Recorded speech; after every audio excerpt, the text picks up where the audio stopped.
Alright, today we are going to discuss 5-4 notes. A little bit of vocab to look at first.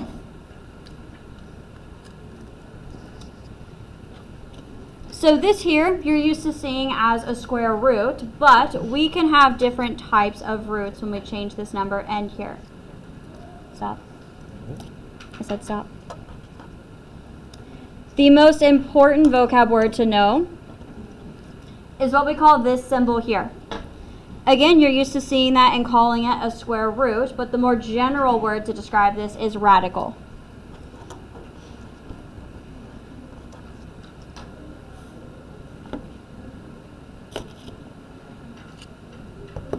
This by far is the word you're going to hear me use the most out of the three we're about to discuss.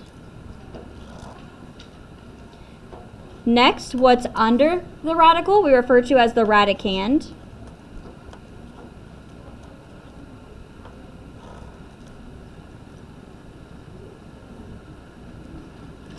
Lastly, the n here, that is a number,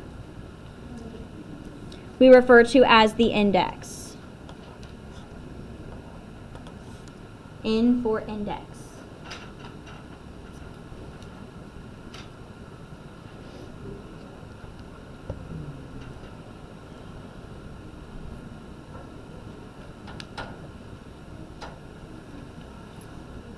As far as testing purposes, not super important information, but just kind of things to be aware of as I use these words in our lessons. The more important rule is this one. We're going to use it in these notes, homework, quiz, test. It's going to be a very important one. How to write radicals as exponents. First thing to know, when you write it as an exponent, that exponent will be a fraction.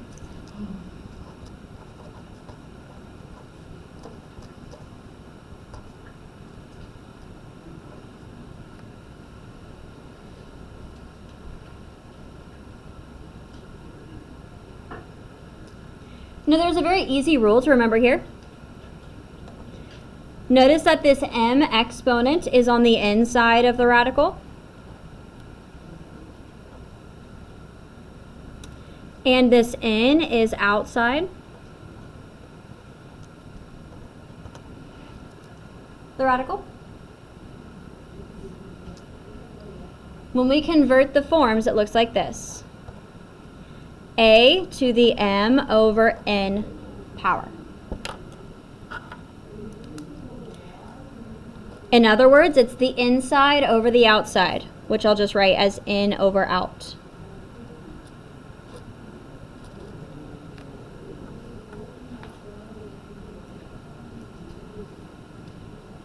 So this is a little clue I'm going to use every single time I do one of these problems.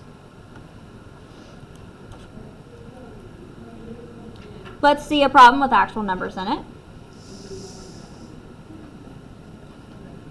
Yeah, of course, thank you. This first section, we're going to practice writing from the radical form to the exponent form with that fraction. This first one looks a little tough because we don't have any numbers to work with, but they're there. We just don't typically write them. So first let's handle the 15, the inside exponent. If a number or letter does not have an exponent written with it, what do we assume that exponent to be? 1. If it doesn't have an exponent, then we just assume it's 1. On the outside, again, you've gotten so used to seeing this symbol pretty much throughout your math career, square root, but you never thought about what the number, invisible number, is written right there. If it's dropped, we are allowed to assume. Square root, square is what number? 2.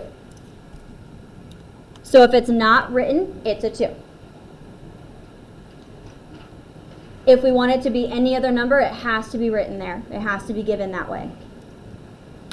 So now we can easily write it with the exponent. 15 is the base.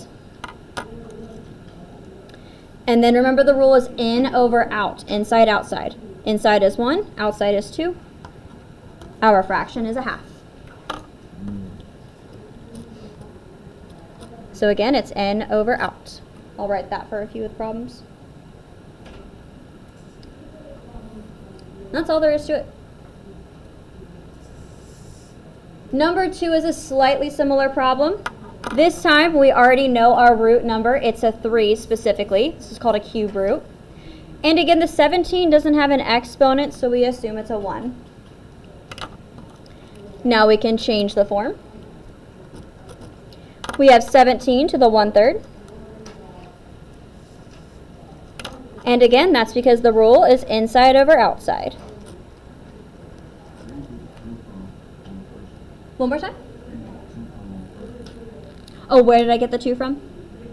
So if there's nothing written here, then we assume it's a 2. It's the square root. But if it's any other number, it'll be written in there. So number 2 is just 17 to the 1/3. Number 3, we are given both numbers, so we don't have to fill in the assumed numbers. This time our base is just a variable x, that's all right. Again, remember the rule, in over out. Inside over outside, that's 2 over 3.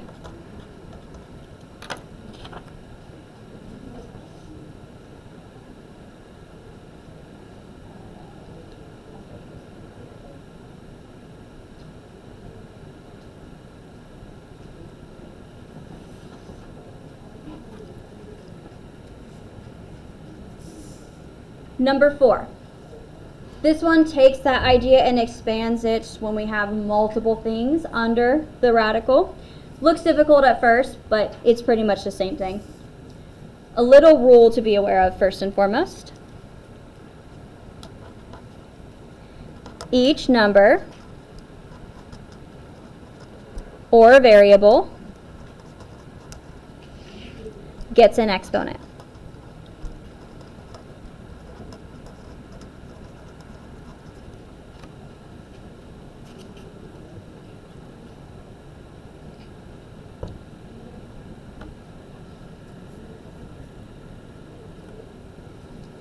So I'm going to do the exact same thing that I did on 1 through 3. I'm just going to have 3 different terms I'm going to write out.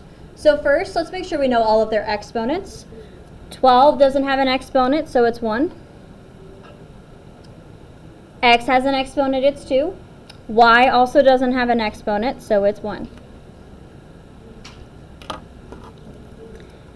Now we're going to rewrite them one at a time with their own exponent. So we have 12, and then it's inside over outside, 1 over 3. So 1/3. Next we have the x. Inside over outside, 2 over 3.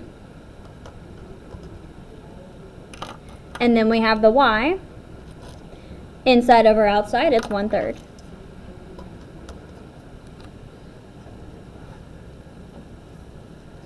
As you can see, they all have the same denominator. They're under the same radical. The top number is just what's going to change. And we can leave it like this. That's okay. Questions over this first section, 1 through 4, before we move on to the next section?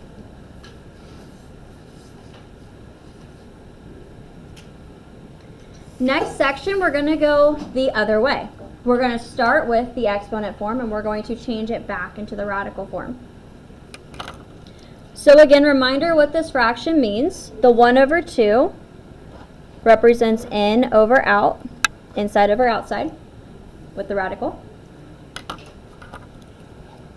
So let's write it as a radical. First, we have the 7 under the radical. Inside with the 7 is going to be the 1.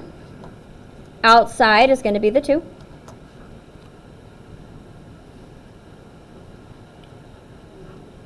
This is correct. If you write this down, you get the point.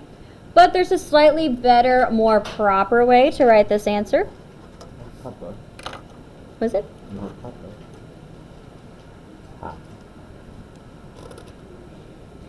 First off, 7 to the first. It's a little silly. We can just write 7. Reminder, the 2 is the only number that's optional to write in here, because when it's like this, we assume it is a square root with the 2. So the 1 and the 2 can be dropped here. It means the same thing. So again, either of these answers are correct. You write down the one that you're more comfortable using and the one you think you'll write down on a test or a quiz, for instance. Questions on number 5?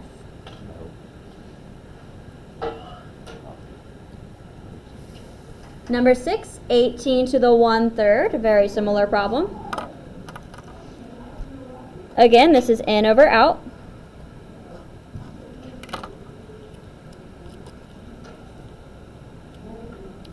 So first we start with the 18 under the radical. 1 goes inside with the 18, 3 goes on the outside. Again, this is correct. To make it a tad better, that 1 is optional, the 3 not optional. We have to keep the 3 there to specify that it's a cube root. But we can just write it as the cube root of 18. That's okay. And that's all there is to it. Number 7, 16 to the 2/3, very similar concept here. Once again, the fraction represents in over out. So we'll start with the base, 16, under the radical. 2 goes inside with the 16, 3 goes outside with the radical.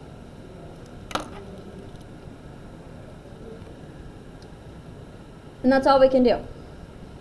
When you have a problem like this where you're just asked to switch the form, don't go further by taking 16 squared in your calculator and writing that down. That's too much. All it wants us to do is to put it in a different form. That's it. So don't change it.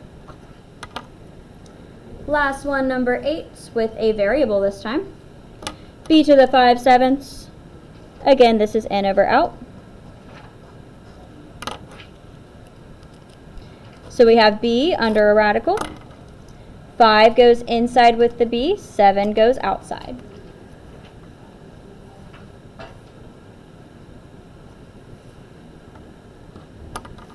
Questions on this section?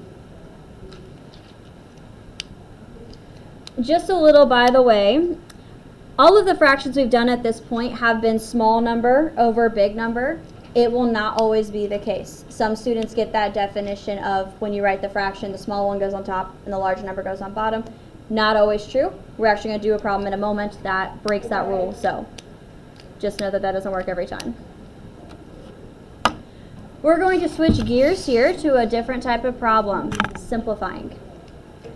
These are going to come up a lot in this unit, so this is kind of your nice little introduction, but these will not be going away by any means. The good news for us is we've actually already got practice simplifying numbers specifically. We did that last semester. So this is a quick review of that, and then also simplifying letters. For this problem only, I'm going to write out the steps that I do here, just to kind of give you an idea of where I'm going with this. First step is break down the number under the radical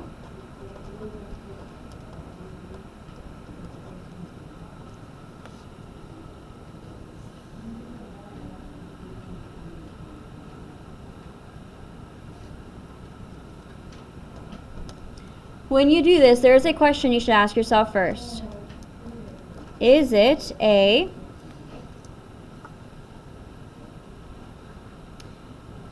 There are special numbers that when you square root them, they give you nice whole numbers. What are those called? Honey? Perfect squares. Good. Is it a perfect square?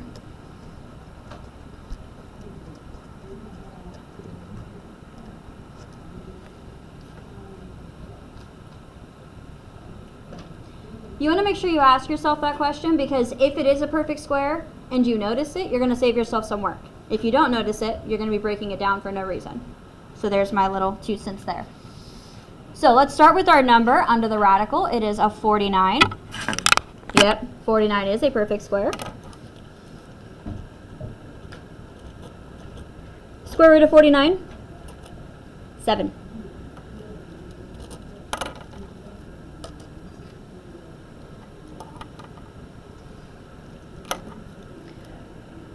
When I go through these problems, I set my answer up at the very top of the problem. All the space underneath is for work.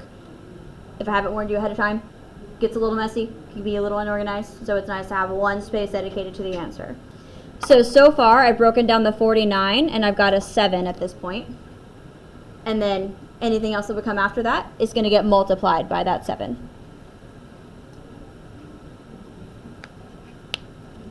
Taking care of the 7. Next I have to take care of the a to the 8th. So step 2.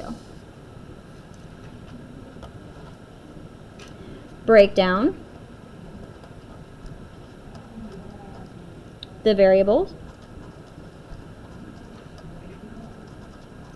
Variable, and then I'll add an s in parentheses because a lot of problems have multiple variables.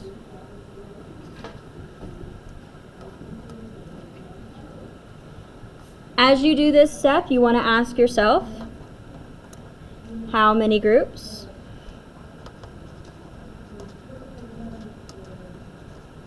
can you make?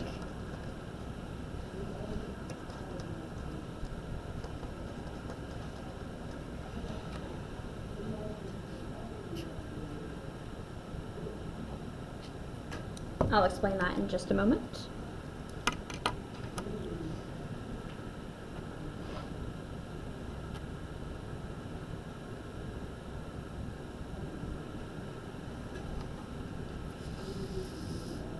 So let's break down the a to the 8th, and do still write the square root for emphasis. Now I want to draw special attention to the fact this is a square root. That informs what I need to do next.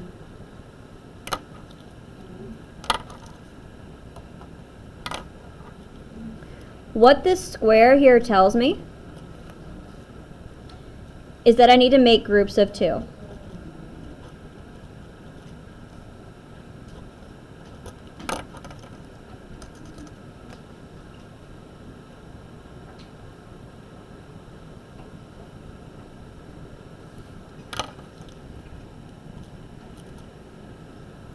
This method I'm about to show you seems a little silly, but it helps and it works. So if you like it, use it.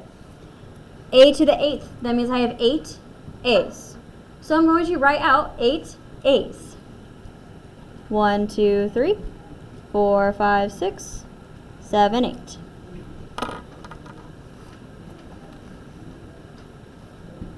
From here, I'm making groups of 2 a's. So I've got 1, 2, 3, 4 groups of a's. So when I square root a to the 8th, it's going to give me 4 groups of a's, 4 a's total. That's a to the 4th. That is how you write that answer. I'll add a to the 4th up in my little answer area. And I don't have anything else left to do under the radical. So this is my answer. And to improve it slightly, I'm going to remove the multiplication sign and just write these smushed together. 7a to the 4th is the complete answer.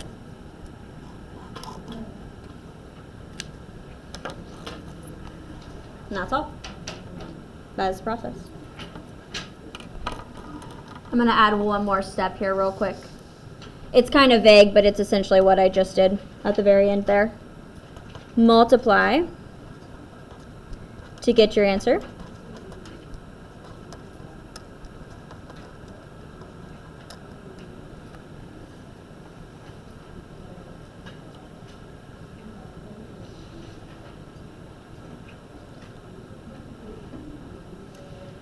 It'll feel more like multiplication when you actually have stuff to multiply together, besides just a number and a letter. Questions on the process?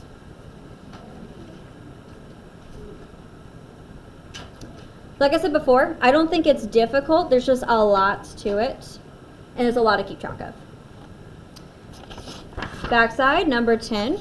These are going to get, just with each problem, slightly more complex. Number 10, again, we have a square root, emphasis on the square.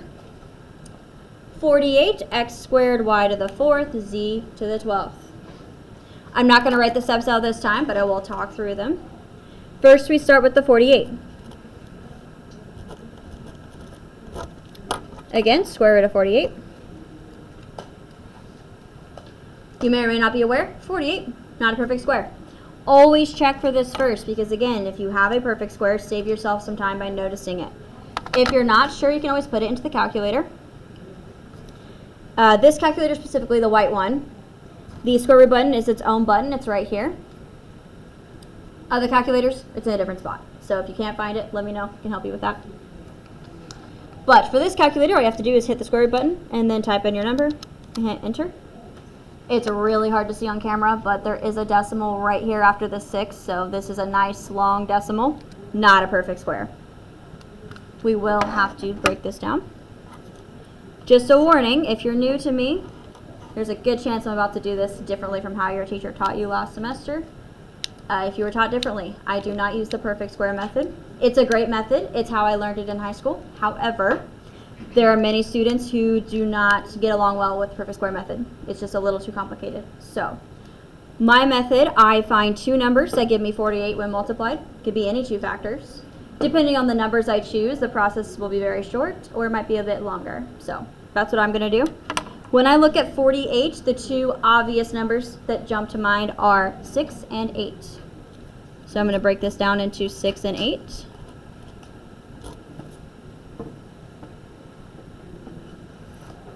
Again, those of you trained to look for perfect squares, you might panic a bit because neither of these are perfect squares. I will still get to the right answer. From here, I need to break down 6 and 8 as far as I can until I hit prime numbers. Let's start with the 6. The only options are 3 and 2.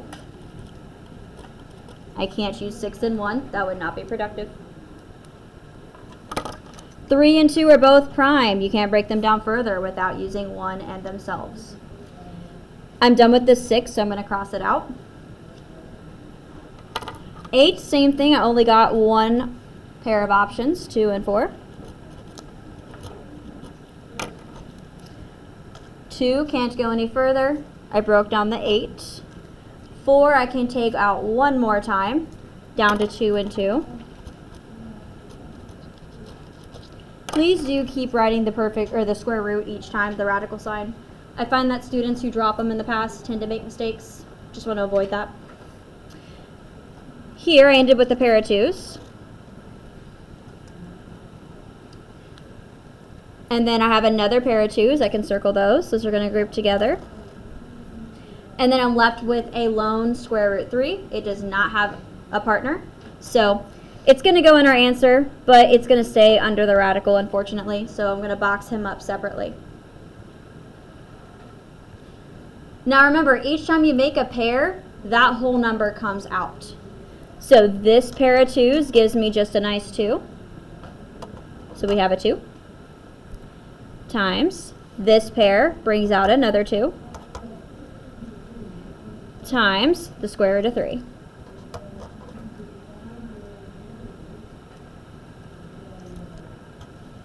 And then I'll multiply those together. 2 times 2 is 4. Square root 3 will stay at the end. We can't multiply those because one of them is inside the radical, the other is not. At the top here, I'm creating my answer list. First, I have 4 square root 3 times whatever's going to come next. From here, I'm going to break down the variables, x, y, and z. This part is much quicker. Questions on breaking down 48 before I do that? Okay. Next, I'm going to do the letters, and I'll go in order. First, we have x squared, square root of x squared.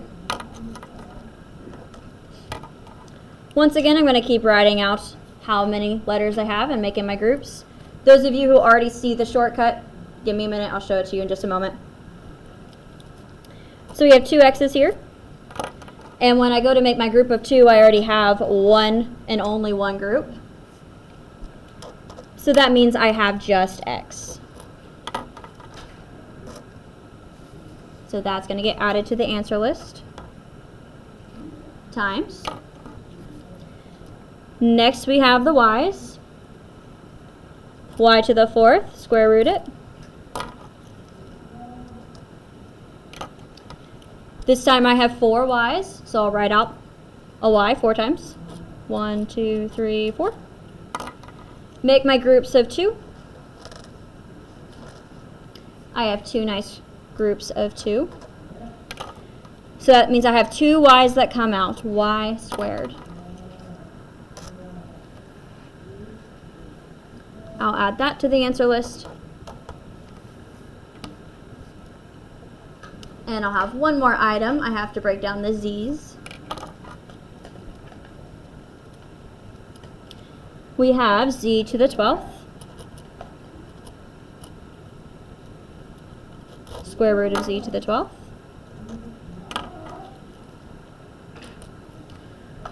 This is where I reach my personal limit of writing out the letters and circling. It would still work, but 12 z's is kind of a lot. So this is where I'd like to switch gears and use a quicker version of what I'm doing here. Hopefully you've already gathered that I'm just taking the number of that letter, the exponent, and then dividing it by 2. That's pretty much all there is to it. In other words, rewrite this with the fraction like we did on the front side. In over out. Inside over outside. Z to the 12 over 2. And this is where, like I said, it's not always small number over big number. And then you just divide. It's z to the 6th. So that's a convenient way to do it instead. If you prefer to write them out and make your circles, do that. It works every single time. Very convenient method.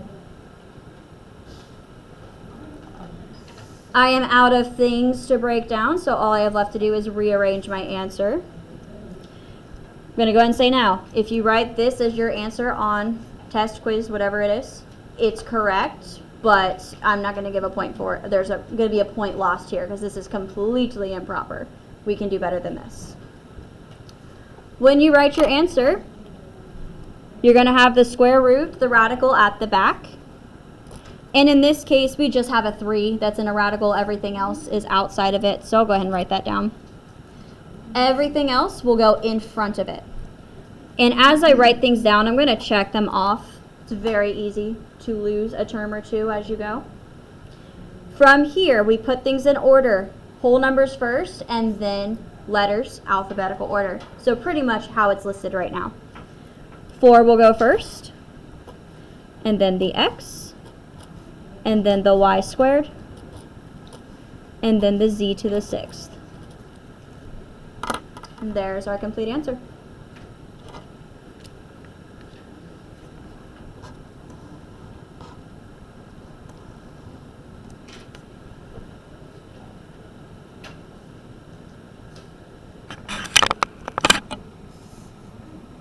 Questions over the process so that you've seen a more complicated problem?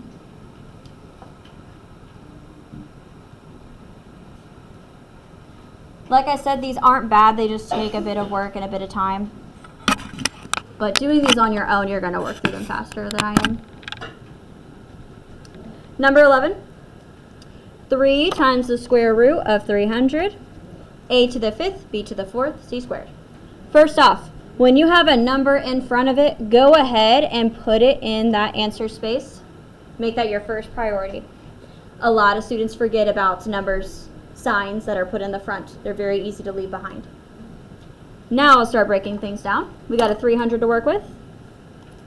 Square root of 300. I'll go ahead and spoil the surprise. 300 is not a perfect square, so we have to break this down. When you get into bigger numbers, there are lots of options for factors, so depending on which 2 you choose, this process might be lengthy. The 2 nice ones to start with, 3 and 100.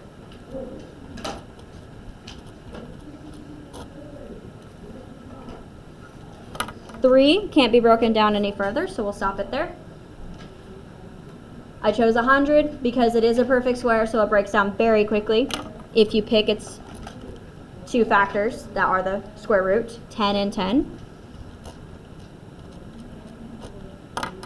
Broken down the 100, so it's gone. I can still break down the 10 and the 10, but that would be a bit foolish. I'd be doing way too much work. I already have a pair, so I'm going to stop there.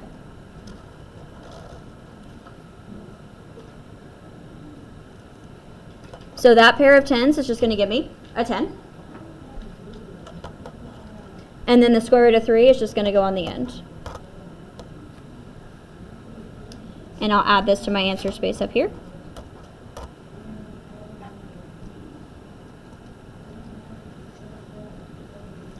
I've broken down the 300. Now I just have to do the variables.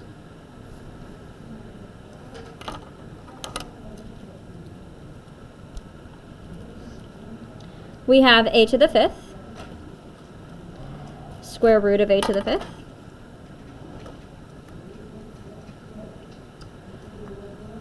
Now, if we do the little fraction trick, 5 divided by 2, that's going to get us a decimal. There are ways to handle this. I'm going to revert back to the writing out the A's and making circles to show you why the answer is what it is. So I'm going to do that method. We have 5 A's here. And again, we're making groups of 2. 1, 2. We have an extra A left over. Here's how we handle this. What I call this is 2 out, 1 in. This means 2 A's can come out of the radical. 1 cannot come out because it only has 1 of itself. It doesn't have a partner. So this one will stay under the square root. Here's how you write that answer. A squared, 2 outside, square root of A, 1 inside. 2 out, 1 in. I'll add that to my answer space up here.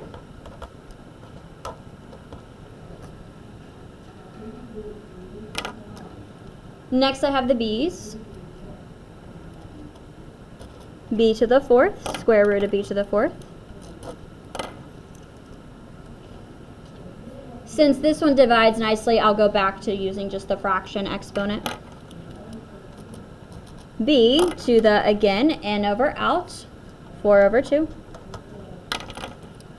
Dividing, we get a nice B squared.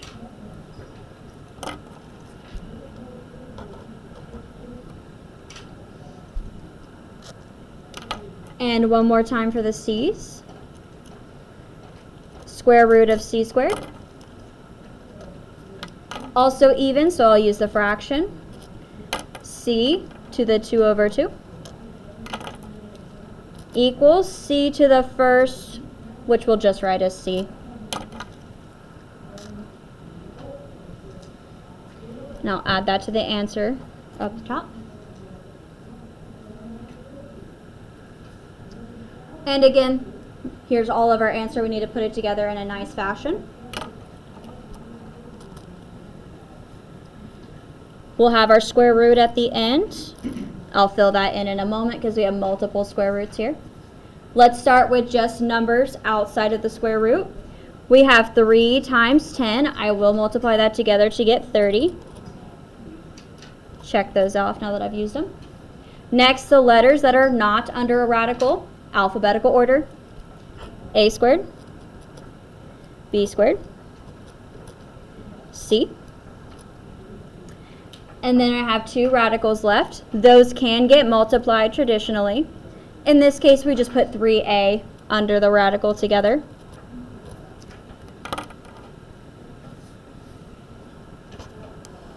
This is our final answer.